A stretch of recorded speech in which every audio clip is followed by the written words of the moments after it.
আকাশবাণী কলকাতা স্থানীয় সংবাদ পড়ছি প্রিয়া বিশ্বকর্মা। প্রথমে বিশেষ বিশেষ খবর।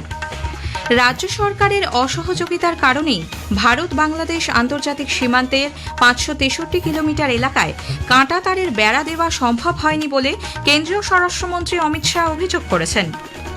ভোটার তালিকায় বিশেষ নিবিড় সংশোধনের এনিউমারেশন পর্ব আজ শেষ হচ্ছে। এখনও পর্যন্ত ৫৭,৫২,০০০-এর বেশি ফর্ম আনকালেক্টেবল বা অসংগৃহীত বলে চিহ্নিত হয়েছে।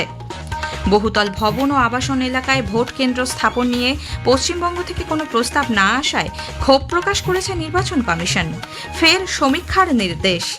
প্রতিটি বুথের মৃত, স্থানান্তরিত ও অনুপস্থিত ভোটারদের তথ্য বুথ লেভেল এজেন্টদের সঙ্গে ভাগ করে নিতে মুখ্য নির্বাচনী আধিকারিকদের নির্দেশ দিয়েছে কমিশন।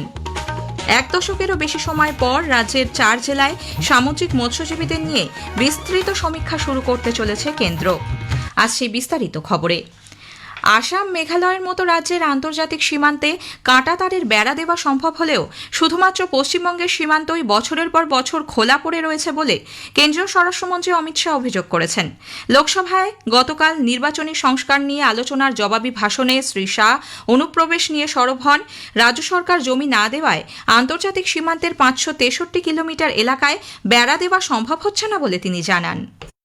घुसपैठ हो रही है भारत बांग्लादेश की सीमा से। वहां पर कुल 2216 किलोमीटर बॉर्डर है। इसमें से 1653 किलोमीटर बॉर्डर बन चुका और 563 कहां बाकी रही है मान्यवर मालूम है? केवल और केवल एक राज्य बंगाल। और मैं आज कहना चाहता हूं टीएमसी के लोगों को भी, ये राहुल जी के साथ में रहकर घुसपैठिया बचाओ यात्रा बिहार में निकली, साफ हो गए।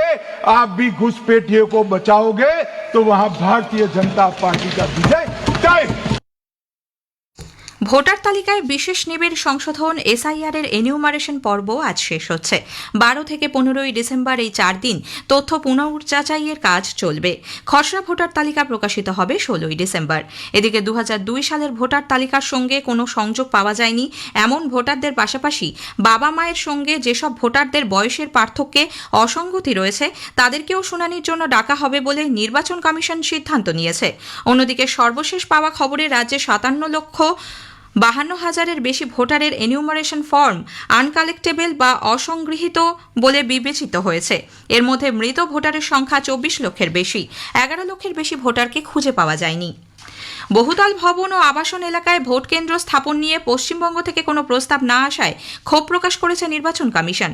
কমিশন সূত্রে জানা গিয়েছে, একাধিকবার নির্দেশ দেওয়া সত্ত্বেও রাজ্য থেকে নতুন বুথ তৈরির বিষয়ে কোনো আবেদন পাঠানো হয়নি।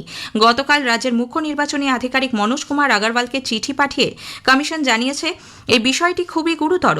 জনপ্রতিনিধিত্ব আইনে জেলা নির্বাচনী আধিকারিকদের দায়িত্ব ও কর্তব্য স্পষ্টভাবে উল্লেখ রয়েছে। প্রয়োজন থাকা সত্ত্বেও যদি কোনো এলাকায় ভোট কেন্দ্র না থাকে তবে তার দায় জেলা নির্বাচনী আধিকারিকদেরই নিতে হবে।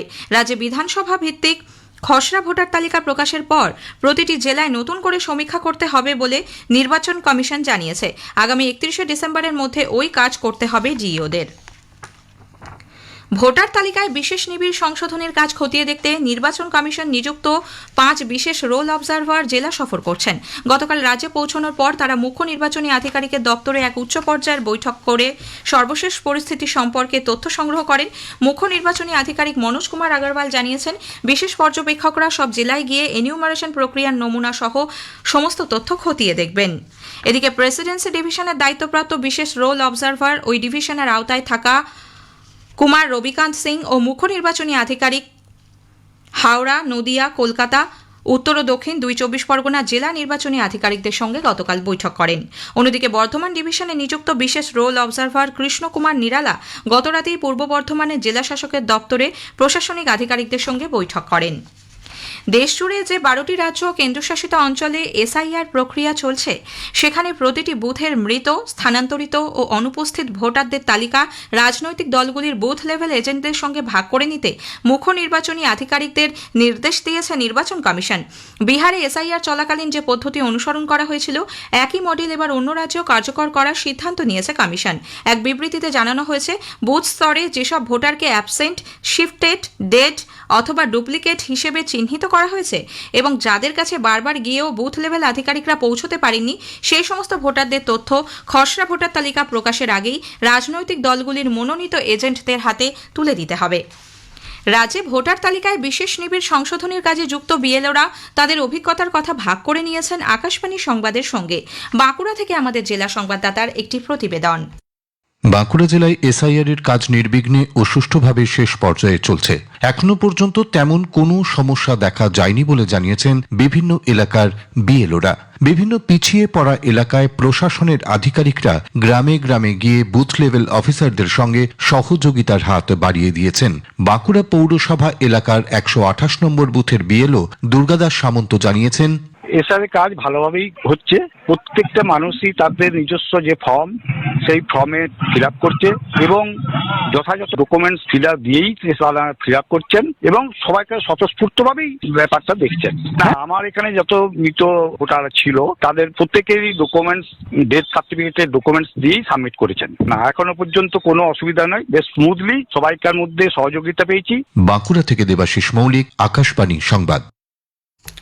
2002 সালের ভোটার তালিকার সঙ্গে মিল পাওয়া যায়নি এই ধরনের ভোটদাতার সংখ্যা সবচেয়ে বেশি রয়েছে কলকাতায়। এর মধ্যে রাসবিহারীতে নো ম্যাপিং এর সংখ্যা 13%, মুখ্যমন্ত্রী মমতা ব্যানার্জির কেন্দ্র ভবানীপুরে নো ম্যাপিং 12%। রাজ্যে আগামী বিধানসভা নির্বাচনে ব্যয় সংক্রান্ত বিষয়গুলির ওপর নজরদারি চালাতে রাজ্যের মুখ্য নির্বাচনী আধিকারিক মনোজ কুমার আগরওয়াল আজ সংশ্লিষ্ট এজেন্সিগুলির সঙ্গে বৈঠকে বসছেন। কলকাতার Bengal chamber of commerce and industry BCCI-তে সকাল 11:30টায় ওই বৈঠক হওয়ার কথা। স্থানীয় সংবাদ শুনছেন আকাশবাণী কলকাতা কেন্দ্র থেকে।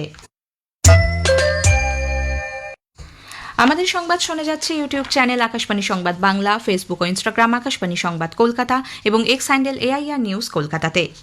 1 দশকেরও বেশি সময় পর রাজ্যের 4 জেলায় সামুদ্রিক মৎস্যজীবীদের নিয়ে বিস্তৃত সমীক্ষা শুরু করতে চলেছে কেন্দ্র। মেরিন ফিশারিজ সেন্সাস 2025 নামে এই সমীক্ষার মাধ্যমে মৎস্যজীবীদের আর্থসামাজিক অবস্থা, শিক্ষাগত যোগ্যতা, পরিবারের সদস্যদের পেশা, কত বছর ধরে মাছ ধরার কাজে যুক্ত ইত্যাদি একাধিক গুরুত্বপূর্ণ তথ্য সংগ্রহ করা হবে। পূর্ব মেদিনীপুর, উত্তর ও দক্ষিণ 24 পরগনা এবং হাওড়া জেলায় এই সমীক্ষা হবে। কেন্দ্রীয় মৎস্য মন্ত্রক ইতোমধ্যেই এই বিষয়ে রাজ্য সরকারকে চিঠি দিয়েছে।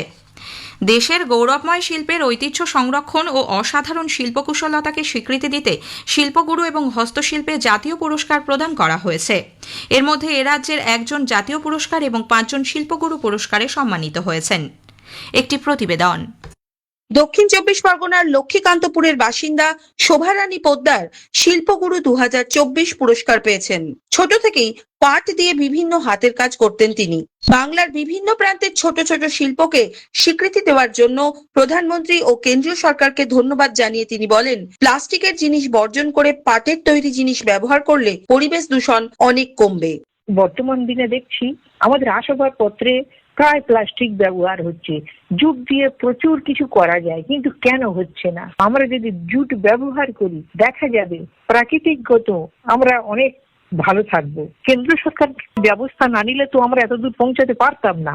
আমাকে এই পারদর্শিতা বলুন, দূরদর্শিতার মধ্যে দিয়ে এত দূর এগিয়ে এনেছেন, এটা তো ওনার সম্পূর্ণ সহযোগিতা। কাশফিন নাহার, আকাশবাণী সংবাদ, কলকাতা। দক্ষিণেশ্বর মন্দিরের মালিকানা নিয়ে দায়ের হওয়া মামলার কলকাতা হাইকোর্টে নতুন করে শুনানি শুরু হয়েছে। এর আগে জনস্বার্থ মামলা, ট্রাস্টি কমিটির নির্বাচন, আর্থিক অনিয়ম সহ নানা অভিযোগে দায়ের মূল মামলা নিয়ে 2022 সালে শুনানি শুরু হলেও গত প্রায় 2 বছর নানা কারণে তা থমকে যায়। এবার দক্ষিণেশ্বর মন্দির সংক্রান্ত যাবতীয় মামলা পাঠানো হয়েছে বিচারপতি সব্যসাচী ভট্টাচার্য ও বিচারপতি সুপ্রতিম ভট্টাচার্যের ডিভিশন বেঞ্চে। রেশন দুর্নীতি, জমি দখল সহ একাধিক মামলায় অভিযুক্ত সন্দেশখালীর বহিষ্কৃত তৃণমূল কংগ্রেস নেতা শেখ শাহজাহানের বিরুদ্ধে অন্যতম সাক্ষী ভোলানাথ ঘোষের গুরুতর আহত হওয়ার ঘটনায় এখনও কেউ গ্রেপ্তার হয়নি। ওই দুর্ঘটনায় মৃত্যু হয়েছে ভোলানাথের ছোট ছেলে সত্যজিৎ ও গাড়ির চালক শাহানুরের। তার পরিবার একে নিছক দুর্ঘটনা বলে মানতে চায়নি, বরং পরিকল্পনা মাফিক হামলা বলে দাবি করেছে। অন্যদিকে শেখ শাহজাহান জেলে বসেই তার বিরুদ্ধে অন্যতম সাক্ষীকে খুনের চক্রান্ত করেছে বলে CPIM এর কেন্দ্রীয় কমিটির সদস্য সুজন চক্রবর্তী অভিযোগ করেছেন। উচ্চ মাধ্যমিকের 4র্থ সেমিস্টারের পরীক্ষার্থীদের 10 মিনিট অতিরিক্ত সময় দেওয়ার সিদ্ধান্ত নিয়েছে উচ্চ মাধ্যমিক শিক্ষা সংসদ। প্রশ্ন পড়ার জন্য এই বাড়তি সময় পাবেন পরীক্ষার্থীরা। আগামী বছর 12ই ফেব্রুয়ারি 4র্থ সেমিস্টার শুরু হবে। কলকাতায় আজ সর্বনিম্ন তাপমাত্রা আবার কিছুটা কমেছে। আজ সকালে ন্যূনতম তাপমাত্রা রেকর্ড করা হয় 15.2 ডিগ্রি সেলসিয়াস, স্বাভাবিকের থেকে প্রায় 1.5 ডিগ্রি কম। শেষ করার আগে স্থানীয় সংবাদের বিশেষ কিছু অংশ আরও একবার।